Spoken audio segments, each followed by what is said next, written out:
लेकिन इसमें कोई शक नहीं है कि वो टेक्नोलॉजी में भी हमसे बहुत आगे है और वर्ल्ड वाइड कम्पीट बहुत अच्छे तरीके से कर रहा है। तो इसमें कोई हैरानी वाली बात नहीं है कि अगर वो अपना इंफ्रास्ट्रक्चर बिल्डिंग्स में अच्छा कर रहा है तो। पेट्रोल की बात करें तो पेट्रोल पे आ जाए तो 30 रुपए में बढ़ा के हम 5 रुपए सस्ता करके कहते हैं कि हमने बहुत कुछ कर दिया है। तो नहीं हो सकता ना कि बुर्ज खलीफा वाले कंस्ट्रक्टर के हमसे गलती से बुर्ज खलीफा बन गए तो। आपने झंडा बनाया आपने शायद आपने मैंने सुना है कि हम 40 करोड़ लगा रहे हैं एक झूठा बनाने के लिए। अस्सलाम वालेकुम। वालेकुम सलाम। आपका नाम? गयास। प्रयास क्या करते हो आप? मैं सॉफ्टवेयर इंजीनियरिंग का स्टूडेंट हूँ, अभी डिग्री कंप्लीट हुई है। ओके, चले हम फ्रेशर हैं। मेरा सवाल आज का ये है कि अगर बात करते हैं हम अमेरिका की, तो अमेरिका के पास सबसे ज़्यादा बिगेस्ट बिल्डिंग थी पेंटागन, उनकी जो आर्मी की कह लें कि बिल्डिंग थी। रिसेंटली इंडिया ने रिकॉर्ड ब्रेक किया है एक बिल्डिंग बनाकर, जो कि उनकी भी आर्मी की है। क्या कहना चाहते हैं कि इंडिया दिन ब दिन रिकॉर्ड्स करती जा रही है, चाहे वो बिल्डिंग्स में हो चाहे वो इंडस्ट्रीज में हो? इसमें कोई शक नहीं है, बेशक वो हम उनके साथ compete करते हैं, उनके साथ लड़ते भी हैं, सारा कुछ करते हैं, वहाँ से भी हेट आता है, यहाँ से भी हेट जाता है। लेकिन इसमें कोई शक नहीं है कि वो टेक्नोलॉजी में भी हमसे बहुत आगे है और वर्ल्ड वाइड कम्पीट बहुत अच्छे तरीके से कर रहा है। तो इसमें कोई हैरानी वाली बात नहीं है कि अगर वो अपना इंफ्रास्ट्रक्चर बिल्डिंग्स में अच्छा कर रहा है तो मेरा ख्याल है एक अच्छी चीज़ है। और कम्पीट कर रहा है, वो बहुत अच्छे तरीके से कम्पीट कर रहा है इंडिया। फौजी बिल्डिंग की बात कर रहे हाँ हो क्या? जी। फौजी बिल्डिंग नहीं, देखें ऑब्वियस सी बात है, जब आपकी इकोनॉमी स्मूथ चल रही हो, आपकी पॉलिटिकल स्टेबिलिटी चल रही हो, तो आप इस तरह के जो साइड लाइंस काम है वो तो करेंगे। अब अगर इस तरह की एक्सपेक्टेशंस आप पाकिस्तान से करेंगे तो वो नहीं, उसके पीछे वजह ये है कि अभी तक हमारे पॉलिटिकल स्टेबिलिटी है नहीं, इकोनॉमिकल स्टेबिलिटी है नहीं। डॉलर कोई 4 रुपये नीचे आता है तो अगले दिन 10 रुपये ऊपर चला जाता है। तो ये जब डिस्टेबिलिटी होती है तो तब इस तरह की चीज़ें नहीं होती। तो जब आप स्टेबल हों, जब किसी एक वजीर आजम को 10 साल के करीब हो चुके हों, जैसे नरेंद्र मोदी को वहाँ पे हो चुके हैं, तो फिर आपके पास इस तरह की चीज़ें करने की स्पेस होती है। आपकी जो पर्सनल विल होती है उसके मुताबिक चीज़ें हो रही होती हैं। तो हमारे यहाँ तो वैसे भी आपको पता है कि एक वक्त में 3 इंस्टीट्यूशन जो हैं वो अपने अपनी डोमेन में काम कर रहे होते हैं। यानी जो भी इंस्टीट्यूशन है वो कोशिश कर रहा होता है कि दूसरे की जगह ले। यानी वजीर आजम जो है वो डमी सीन होता है। तो जब वजीर आजम डमी होगा तो इस तरह के काम नहीं कर सकता। तो जब आपका विजन और आपकी सोच के मुताबिक आप काम कर सकें और डिलीवर कर सकें तो फिर इस तरह की चीज़ें आप करते हैं। वो उनको स्पेस है वो करेंगे ऑब्वियसली। रिसेंटली इंडिया ने भी ऐसी ही बिल्डिंग बनाई है अपनी आर्मी के लिए, और उसने भी रिकॉर्ड ब्रेक किए हैं। क्या कहना चाहते हैं कि इंडिया दिन ब दिन रिकॉर्ड ब्रेक ही करता जा रहा है, चाहे इंफ्रास्ट्रक्चर है, चाहे इंडस्ट्री है, चाहे इकोनॉमी के लिहाज से? तो वो बिल्कुल ठीक कर रहे हो, उनकी जो आवाम है या उनकी जो सिटीजन्स हैं वो उनको प्रॉपर कर रहे हैं, अपनी आर्मी को कर रहे हैं, सब कुछ कर रहे हो। हमारा भी ये हक बनता है, हमें भी ये चीज़ें करनी चाहिए, लाइक बनता है। अब हमारा यहाँ पे स्टूडेंट को लगा लें या कोई डेली मर्रा के बंदे को लगा लें, उसकी नहीं हमारी हुकूमत को पड़ी हुई तो बिल्डिंग्स वगैरह वो हर चीज़ बना के रिकॉर्ड्स को तोड़ने के लिए, ब्रेक करने के लिए इतनी एफर्ट कर रहे हैं कि हम झंडा बना रहे हैं बड़ा, तो ये हमारा बहुत बड़ा रिकॉर्ड है, हमने ये कर दिया। ये कोई रिकॉर्ड्स नहीं होते झंडा भी हम इसलिए बना रहे हैं क्योंकि इंडिया ने भी झंडा बनाया था और उन्होंने भी रिकॉर्ड ब्रेक भाई किया भाई था। तो मतलब हम हमेशा इंडिया के साथ जान तो अपने आप को कम्पीट कर लेते हैं या उसकी रीस कर लेते हैं, लेकिन रीस भी ठीक से नहीं करते हम लोग। बिल्कुल भी ठीक से नहीं करते हर चीज़। उन्होंने इंटरव्यू में ये कहा कि हमारा कोई इरादा नहीं था कि हम इतनी बड़ी बिल्डिंग बनाएं, वो तो बाय चांस बन गई। आपको लगता है कि इतनी बड़ी बिल्डिंग बनाना, उसका इंफ्रास्ट्रक्चर तैयार करना, फिर उसको बनाना स्टार्ट करना और एट दी एंड ये कह देना कि हमारा कोई इरादा नहीं था कि हम वर्ल्ड रिकॉर्ड कायम करें?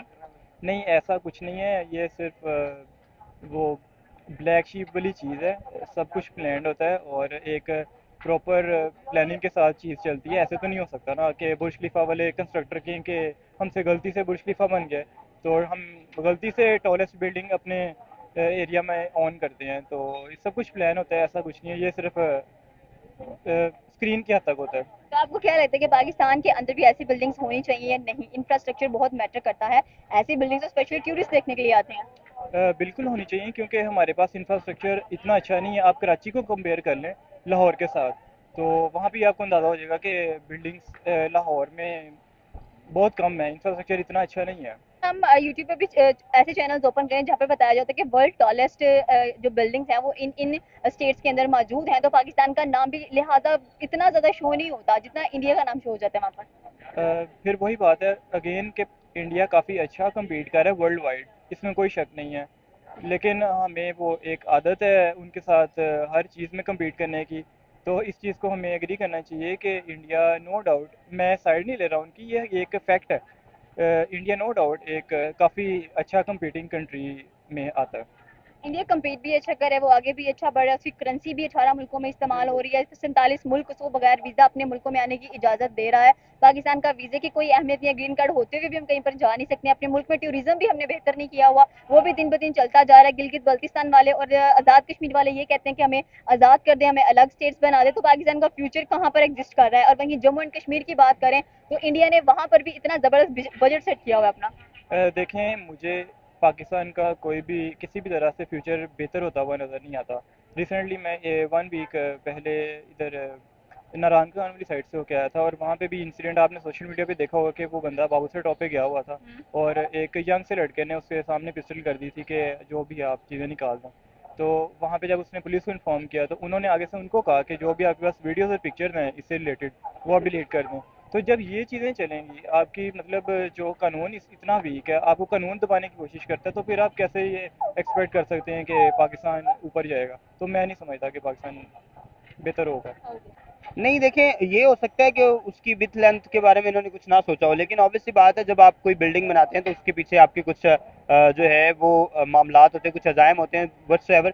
लेकिन ये है कि ये कहना कि बिल्कुल पता ही नहीं था, अब ये तो नहीं है कि अब मेरे पास 3 मरला जगह और मैं मुझे यही ना पता हो कि मैं डबल स्टोरी बनानी, ट्रिपल स्टोरी बनानी है या जो भी करना है। तो जब आपके पास जगह है, जब स्पेस है, जब आप जिस मोटिव के लिए उसको बना रहे हैं, जब आप फौजी तनसीबात बना रहे हैं, तो आपको आइडिया होता है कि आपने इसको किस कदर एक्सपेंड करना है या क्या उसकी जो है वो ज़रूरतें हैं। अब वहाँ पे इन्होंने दूध दही की दुकानें तो थोड़ी खोलनी है, वहाँ पे असला ही रखना है ना, वहाँ पे फौजी जो मामलात हैं वही डील करने हैं। तो ये तो नहीं होता कि आप, अब मुझे तो नहीं लगता ये आप अभी मार्केट में खड़ी हैं तो किसी दूध दही वाले दुकान को पता ना चला और एक दिन वो जो है वो गोश्त सेल करना शुरू कर दे। तो जब आपने किसी चीज़ को बनाना है तो उसका एक मकसद तो होता है, तो वो मकसद तो है ऑब्वियसली। इसमें यह है कि थोड़ा बहुत अगर साइज का कोई डिफरेंस हो गया तो वो हो गया।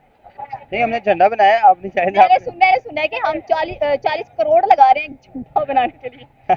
तो अब बात ये ना, देखिए ये प्रायोरिटीज पे बेस करता है कि आपकी प्रायोरिटीज क्या है। मेरा नहीं ख्याल कि वो जो 40 करोड़ का झंडा है उसका कोई फायदा होगा आपको या मुझे। और अगर मोहब्बत है मुल्क की तो मेरे दिल में भी उतनी, आपके दिल में भी उतनी होगी। तो उसके लिए झंडों का होना ना होना वो मैटर नहीं करता। सबसे बड़े में उधर एजुकेशन को बहुत प्रोफर किया जाता है। यहाँ पे हमारे पास 5% 10% एजुकेशन है, वहाँ पे 95% एजुकेशन है। हाँ ठीक है, उनमें काफ़ी लोग अनपढ़ भी हैं, लेकिन ज़्यादातर वो प्रोफर अपनी उन सिटीज़ को करते हैं जहाँ पे उनको हर चीज़ की रिक्वायरमेंटी वो जो मिलती है या कुछ भी मिलता है वो करते हैं।